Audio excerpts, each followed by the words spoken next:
Phone call. Mysuru ನಗರ, ಮಳೆಯ ರಾತ್ರಿಯ 12 ಗಂಟೆ. ಇನ್ಸ್ಪೆಕ್ಟರ್ ಸೂರಜ್ ಫೋನ್ ಎತ್ತಿದಾಗ ಅತ್ತಿ ತುದಿಯಿಂದ ಹೆಣ್ಣು ಧ್ವನಿ, ದಯವಿಟ್ಟು ಸಹಾಯ ಮಾಡಿ. ಅವರು ನನ್ನನ್ನು ಕೊಲ್ಲುತ್ತಾರೆಯೇ ಎಂದು ಕೂಗಿ ಲೈನ್ ಕಟ್ ಆಯಿತು. ಕಾಲ್ ಟ್ರೇಸ್ ಮಾಡಿದಾಗ ಅದು ನಗರದ ಹೊರವಲಯದ ಹಳೆಯ ಫ್ಯಾಕ್ಟರಿಯಿಂದ ಬಂದಿತ್ತು. ಸೂರಜ್ ಮತ್ತು ತಂಡ ತಕ್ಷಣ ಸ್ಥಳಕ್ಕೆ ಧಾವಿಸಿದರು.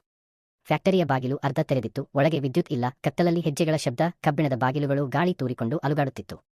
ಒಂದು ಕೊಠಡಿಯಲ್ಲಿ ನೆಲದ ಮೇಲೆ ಬಿದ್ದಿದ್ದ ಯುವತಿ ಗಾಯಗಳಿಂದ ಅಸ್ವಸ್ಥಳಾಗಿದ್ದಳು. ಆಕೆಯ ಪಕ್ಕದಲ್ಲಿ ಚೂರು ಗಾಜುಗಳು ಮತ್ತು ಹರಿದ ಚಿನ್ನದ ಸರ. ಆಕೆ ಚೇತರಿಸಿಕೊಂಡಾಗ ಹೇಳಿದಳು, ನಾನು ಅನನ್ಯ, ಇಲ್ಲಿ ಕೆಲಸ ಮಾಡುತ್ತಿದ್ದೆ.